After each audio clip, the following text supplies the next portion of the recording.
All right, we're still down here with the guys in the basement. We're going to talk about another topic, and this one, because it's all relative to all four of us in here, is that we all are fathers of daughters. So, girl dad time. So, we're going to let Kev start off since it was a topic he wanted. So, here we go, Kev. Let's pass the mic. Um, 20 years ago, I worked at a job, and this man walked in, and he said, "I'm gonna give you." He said, "Have all sons." And guess what? He had 5 daughters. So he already knew he was in there. He was broke down, bro, because he knew, and I didn't understand why. But now, being almost 50, I understand by having 2 adult girls and a 14-year-old girl, and it's like it's just different. And I tell Greg this all the time: get ready for the ebb and flows of it as we go through being girl fathers. So I was just saying, from the perspective of girls are older, one of my greatest things is hoping that they find love and find a husband now that they're older. But a husband has to instill themselves with some great qualities. I'm not talking about my youngest daughters, but I'm saying my oldest daughters are in their careers, they trying to find themselves. But I would love for them to find husbands, and I'm like afraid that will that even happen, right? Will they find a good man? Will they find somebody that is a provider? And did I mess them up? Is the question too, right? Do we ask that question to ourselves? Did we mess our daughters up by giving them everything, and we still giving them everything? You know what I mean? And sometimes that's my thing now, being an older father with older adult children is, and I tell my girls this all the time, my job title with them has changed. I am no longer the supervisor. I am now the consultant. So you have to come to me with a plan of what you need me to do and what your job, what your role is, and how you going to bring this to the table. So, and I say this all the time, as we all been there, where I've been years as they got older now, 28 and 25, is that it was a few years in there where it was choppy between us because they didn't understand where I was coming from. The greatest thing ever as a girl father is that when they come back and they don't want to tell you that you was right, but you was right. And the wisdom that you gave them was for their best and not for the wrong. I say this all the time. My mom used to say this: I'd rather you be safe and mad at me in the house than go somewhere and get hurt because I let you go or I didn't tell you what was in front of you. So being a girl father has many challenges, but as us, the thing I am with my daughters is just purely honest. And sometimes they want to hear it and sometimes they don't, but I'm not sugarcoating, I'm being honest. So, girl dads. Um, Same thing, girls. Um, it's crazy because my mom raised 3 boys, so I'm looking at it different now. Like, yo, we used to beef, but it wasn't that crazy. But now I have a older daughter and I have a very very young daughter. Um, and sometimes I do ask myself, did I mess up? Um, Sometimes I think when it comes to my girls, man, my heart is so soft. In my mind, I'm hard, but my heart be soft, man. And I think sometimes it puts me in a bad place with my girls, man. Um, and I don't want to touch on certain subjects, but I be wanting to stand firm, but sometimes I can't. And even with I have a baby daughter too, and she the same way. And I think she's even now kind of getting the concept of getting over. You know what I'm saying? Even when I'm being mean, she know after a while I'm all right. Okay. Um, so it's hard being a girl dad, man. It's very hard, man. Sometimes boys understand you a little better. I don't have no sons, but you know, I think that boys understand us a little better. Where girls are the most, like I always tell my daughter, like it's not what I say. No, it's not how I say it. It's what I'm saying. Yeah. I could come on very mean, man. Sometimes I can be very come on very stern, but listen to what I'm saying to you versus how I'm saying it. You know what I'm saying? And when Kel was talking about them meeting someone, it's scary because most days, man. And I listen, I ain't gonna say I ain't do my stuff and I ain't get my stuff, man. But these young dudes now, man, is off the chain. And you be like, what? Man. Like, what could you bring home? What could you bring home? Yep.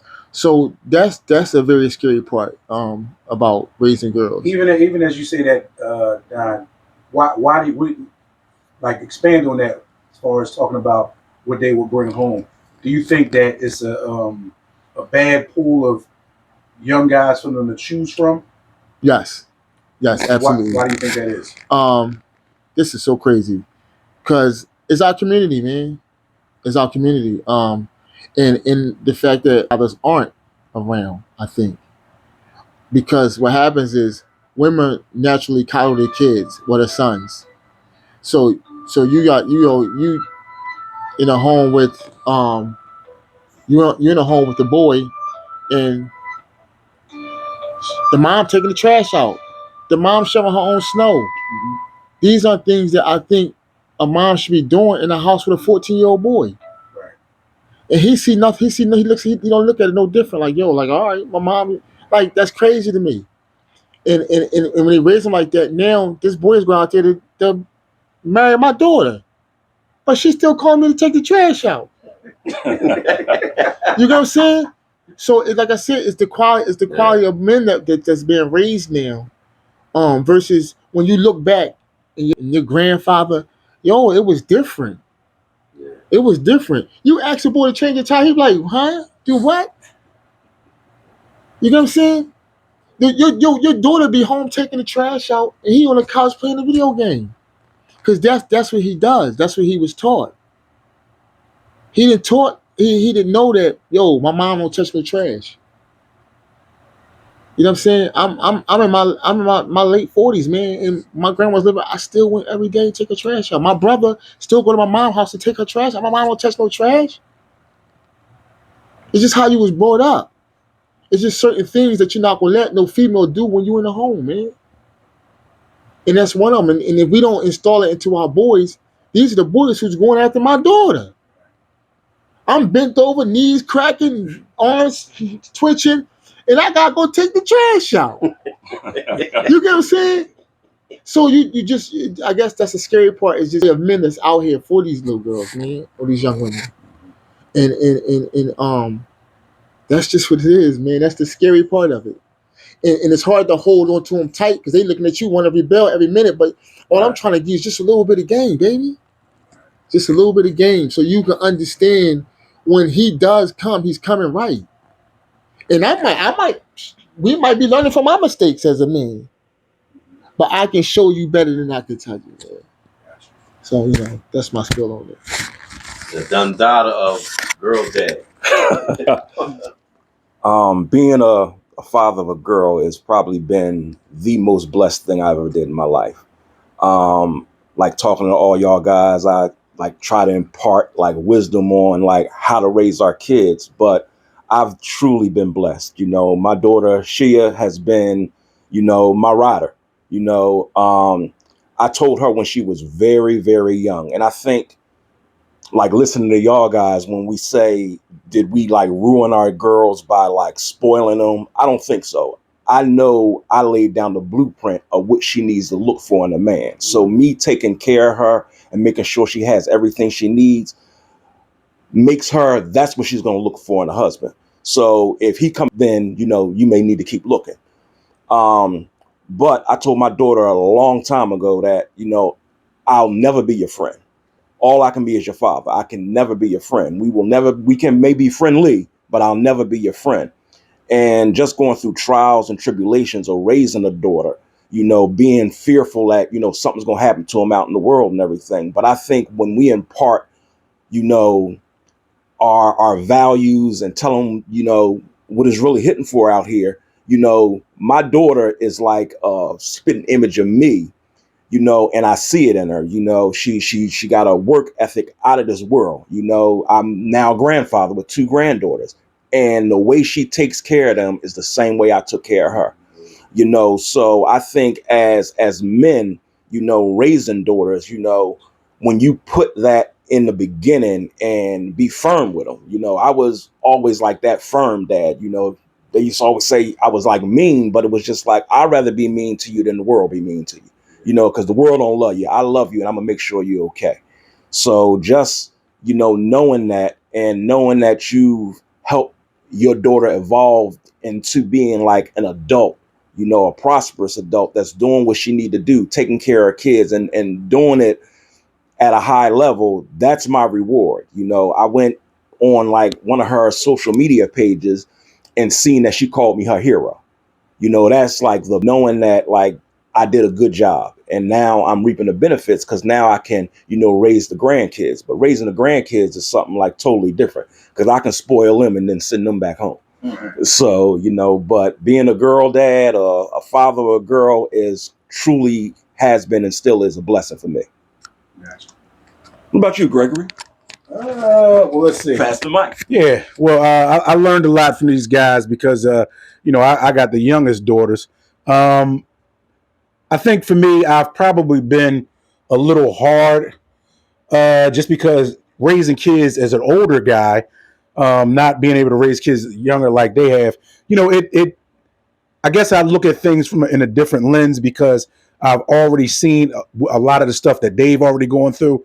I've seen a lot of stuff even my younger sisters have gone through, and how, like Don was saying, it is wild out here, because unfortunately a lot of our black fathers, and I talk with Kev a lot about this, they've been locked up, they've been absent, they've been less than great fathers, not only to their sons but their daughters.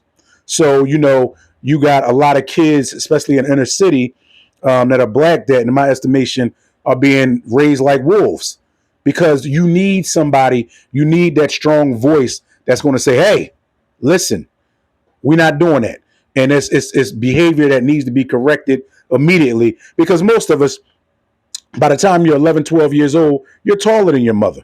So, you know, there's not but so much physically your mother can do with you. So, but I just think, as far as me, hopefully, as long as I get to see them link up with somebody as they get older, hopefully I'll live long enough without a cane.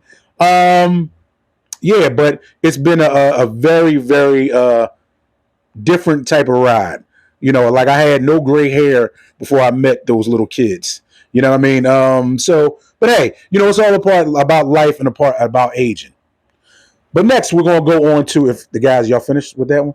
So next, we're gonna go on to how we grieve, like, especially in our neighborhoods, in the black neighborhoods. I know my grandmother, when she passed away, I was working at a psych hospital, and so I remember, you know, my mom was like, you know, well, Greg, come on over, because you know, the cancer has metastasized, and so, you know, she probably won't make it through the night. And I just remember, I was like, you know, I had to go to work, and it was like I drove to the hospital, and it was almost like like the car was driving itself, because her, along with my mom, raised me. So I'm riding, and I'm just like, so I get to the hospital, and she could still hold my hand and everything, and she was kind of like moving around and stuff. So, you know, in my mind, I'm thinking, you know, she'll come back out of it, and unfortunately, she never did.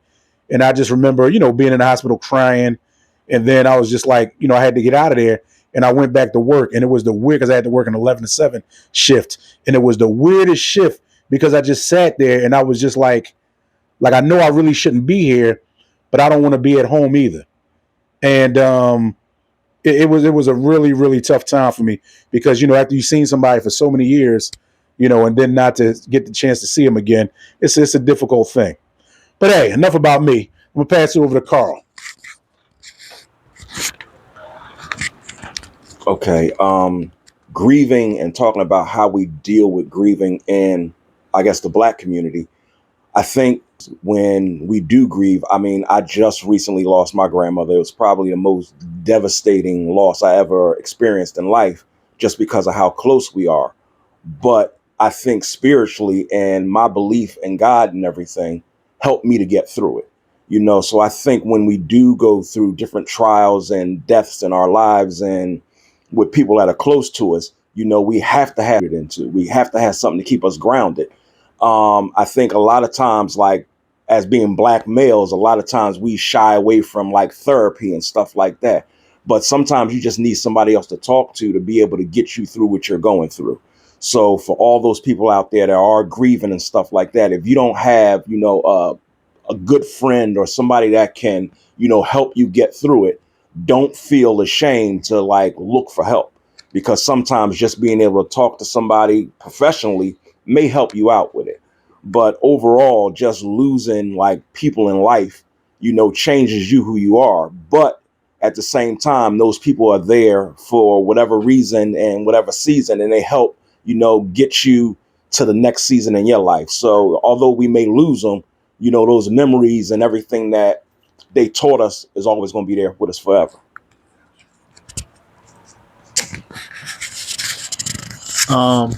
Grieving.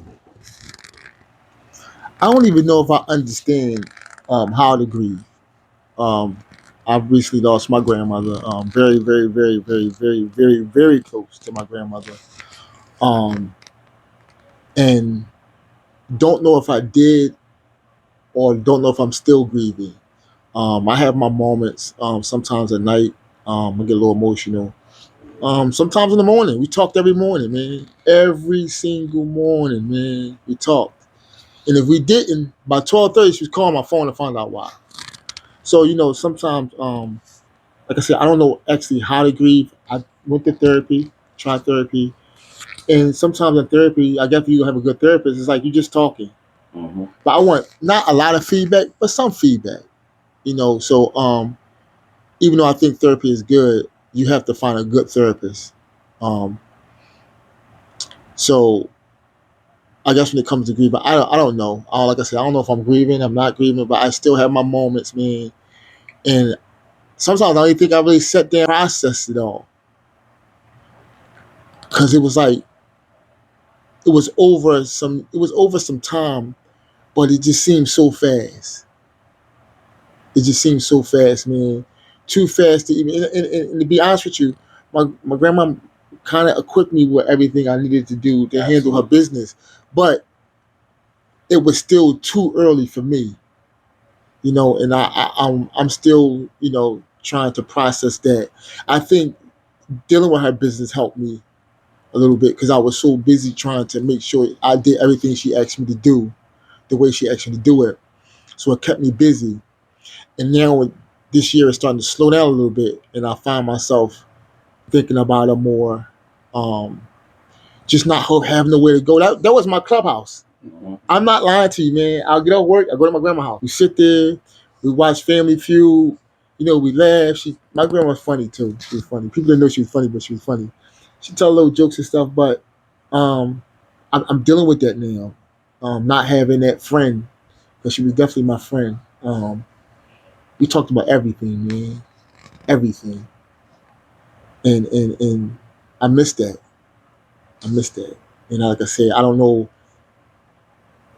what grieving is supposed to look like, and I don't think it's the same for everybody. Definitely different for everybody. And I guess I'm still weave through it. So if anybody got any advice, put it in the comments.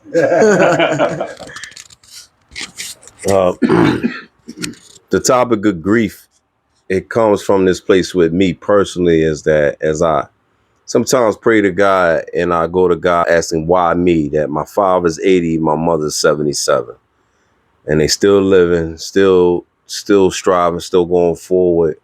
And my aunt passed away some time ago, might have been in one of my closest relatives that I've ever had to go to a funeral, bury this particular person. This is my aunt that babysitted me, was with me, was a child, and we had this great conversation.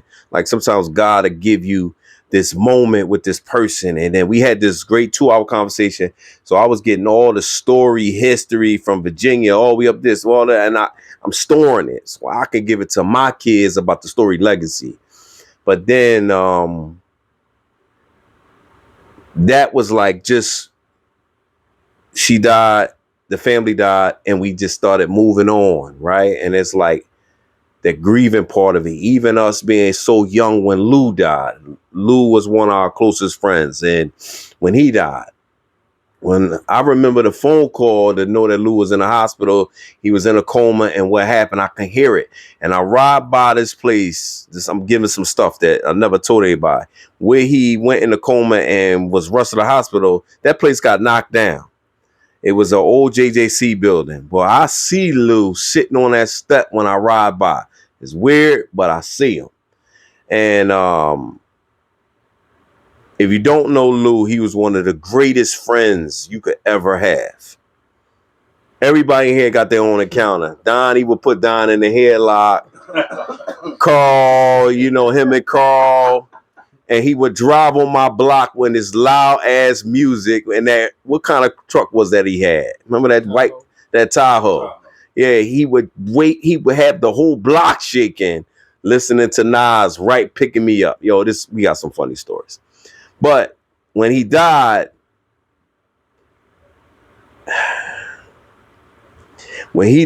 for all of us, I know it was, but it was times where I didn't even want to talk to Carl, see Carl, because he reminded me so much of Lou. I never told you that, Carl.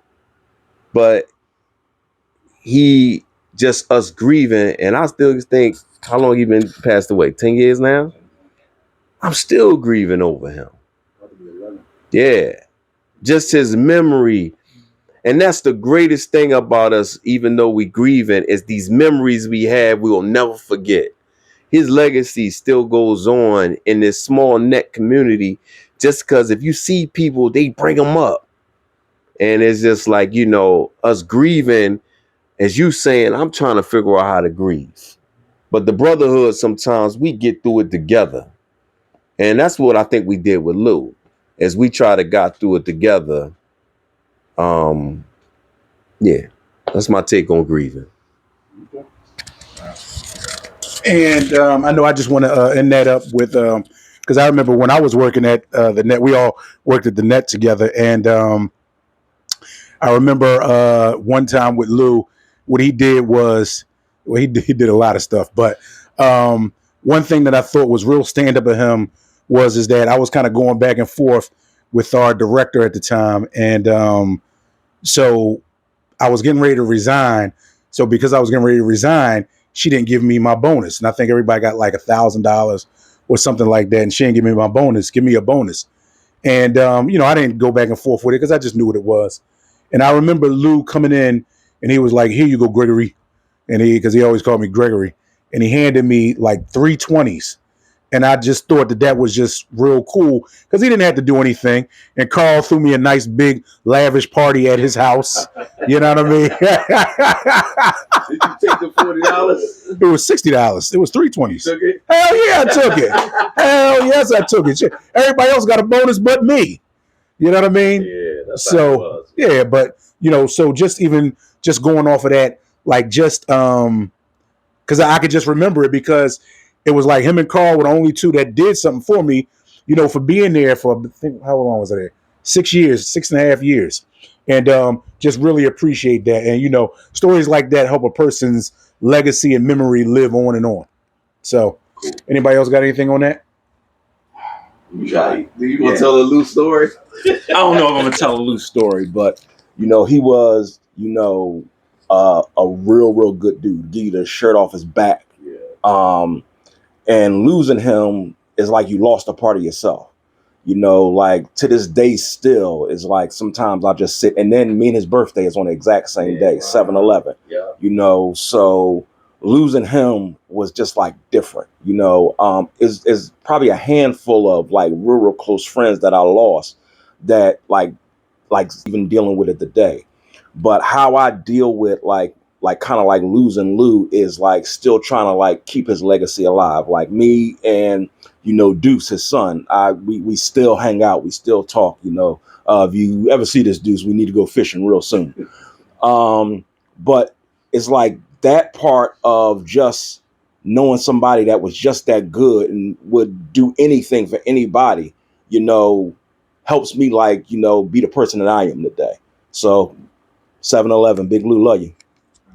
I just want to say one more thing. It's like back in the day, there's a lot of people out there watching. I was pump faking like I was a little tough because I was with Lou, and because Lou was a big dude, so he wasn't gonna try me, right?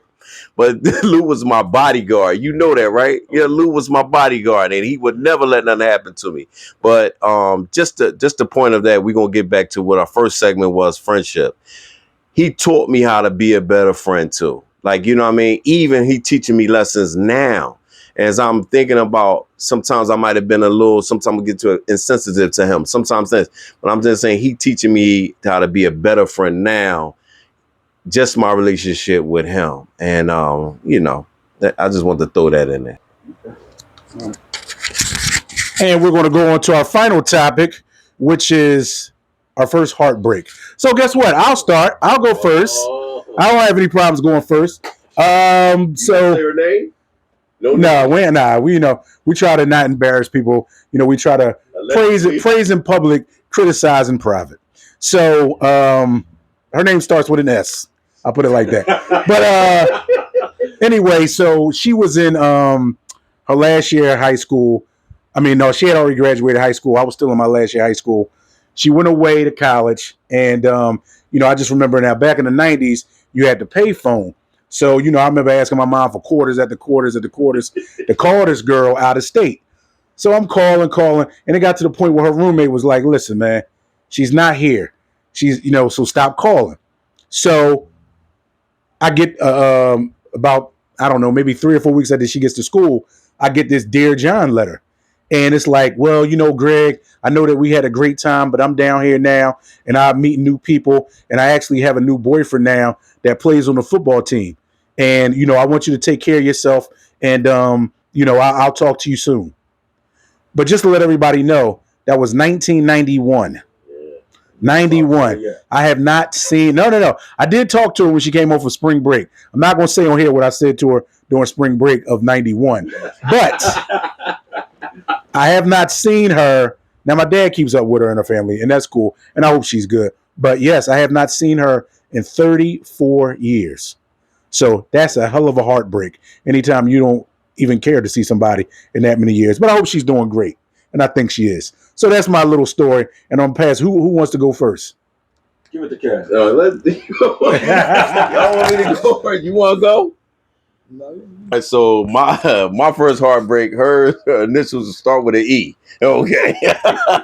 All right. So I kind of got karma back to me because I was supposed to go on a prom with this one girl. And then I started developing feelings for this other girl, and I dated the girl that I was with at the time, and went on a prom with this other girl. So now me and the girl went on a prom. We become boyfriend and girlfriend. So we like the last part of the school year. So it's like maybe like we leading up. So it's like 3, 4, 5, 6 months. We together. Prom come, and then we went on the prom. We hanging out all the time and all that. Same thing. College. I didn't go to college right away, but I learned the lesson. So I was there when she left and went to college. She kissed me, her mom and family, all this. And I didn't know that when she went to college, it was going to change everything. So that was the first day. Called me on my phone. Hey, went to college the second day, called me. And as 2 weeks went by, my phone calls started getting real rare and got down to almost a donut. So I started calling her like, yo, what's going on? I would get her like, oh, I'm in this class. I'm at this party. And a week went by. And my homie at the time, my man Tim, he was like, yo, they having a party up Cheney. Let's go up there. This is 94. I said, yo, I had a Chevette at the time. So I gassed my Chevette. And I got in a lot of trouble with my mom and dad that night too, because they was looking for FBI. I was missing. So we rolled all the way to Cheney. Now, everybody know you took Route 1 to Cheney back in the day. Everybody, you remember that? I took Route 1 all the way to Cheney this one night, went to Cheney, and I got up there, and guess what I saw? My old girl with her new man. Wow. I ain't gonna lie, it took me everything. Like I had to go and like I was ready to break down and start crying. I was on some punk ass shit that night. I was like, I can't believe you, E. Like, yo, this is what it is. I was the crazy dude. And I went home. I think I drove home and it had two dudes in the car. I don't even know what they felt like. They was Charlie Brown driving back. Like, rock. I drove off back. And you talking about, when I say 94, I seen her mother 10 years later after this. And her mom told me, this how I got my redemption. Her mom said, I wish she would have stayed with you. And I was like, yeah. 10 years later after that. So that was my first heartbreak. But the greatest thing is when I went home, I got on punishment for being out. I got in the house like 5 a.m. My dad was on me, and I finally told my dad a couple weeks later, and he told me, yo, son, women are like trains. One come every 20 minutes. And that's how I got over. Okay. Come on, let's go. My first heartbreak. I remember, but it was extended. It was 2 in 1. It was extended because I have a very forgiving heart sometimes, man. And you don't be wanting to believe that this is really the truth, but it be in your face, right?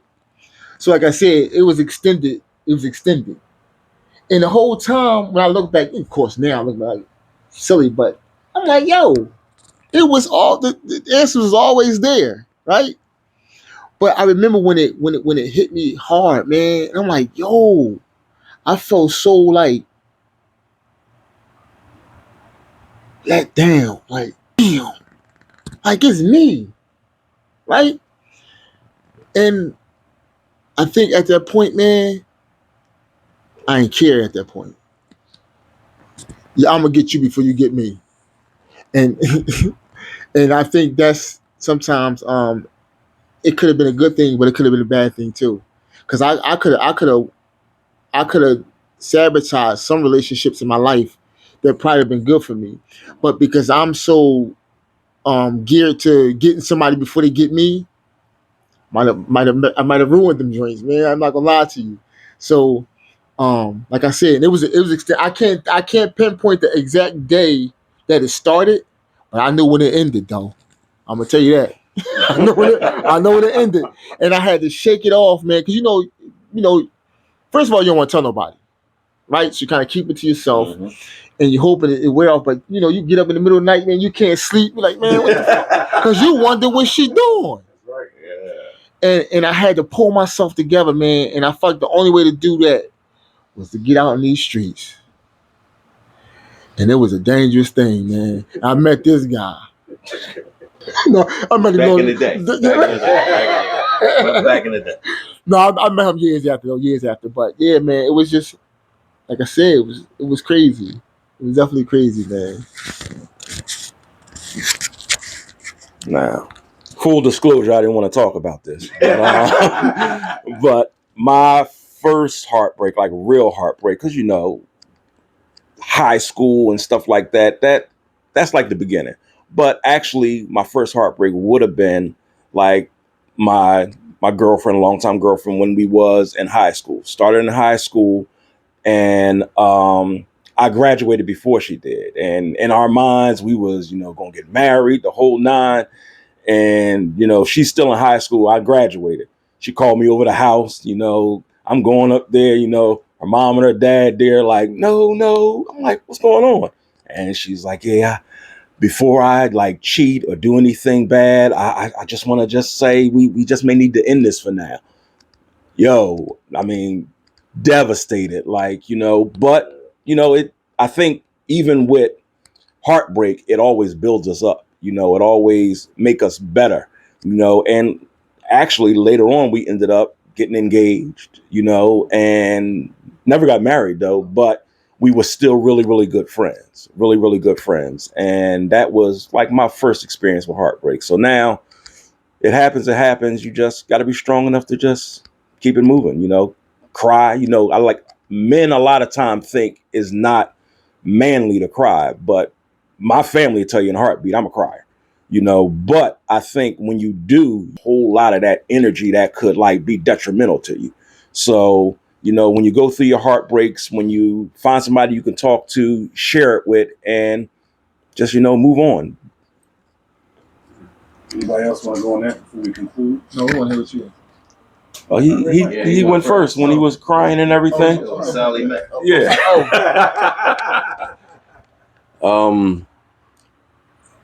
You know, being a father also, and I'm not putting my son business out there, but I'm saying though, I probably am though. No, but I'll say it is that I was in my dad's shoes with him, like where he was disappointed in a relationship he thought was gonna be this, and you don't want to be the killjoy and be like, you ain't gonna marry that girl, you ain't gonna be with that girl. But I did want to say it, but I stopped saying it because I was like, why would I put my own stuff on him? But the way he came out of that, I was like, yo, it's like, yo, real champion stuff, man. Real championship stuff. Yeah, you gotta let him live it. And the same thing we was talking about our daughters, the same thing with our sons. It's like, you know, you gotta let your kids just live through it and experience it. And he did, you know what I mean? So, but it's just great that I was able to be to him what my dad was to me. Right? At that moment, just being a person that listened, even though I had to listen to it like 1,500 times. But it is all good. He worked through it, though. So, make up the breakup one day. All right, Greg. All right. And I want to thank these good three brothers. They came together, and we said a lot of years of gangsterdism between the four of us. So, you know, want you to tap in. So we talked in this episode about grief, about being a girl dad, and also about friendship. And hopefully some of this resonates with some of you out there. So make sure you go and subscribe. Check these guys out. Once again, thank you, Carl. Thank you, brother Don. He was shy to be on camera, ladies, but that's okay. That's all right. And our host, Kev, you know what I mean? And he also bought his chicken fingers. Thank you. So, but make sure you tune in. We'll have it up, probably Monday. Probably on Monday. But, you know, Carl, do you want to say the ending? You know what I always say at the end. Hold on. You always say at the end. We're going to let Carl say it. Live life. Don't let life live you. My man.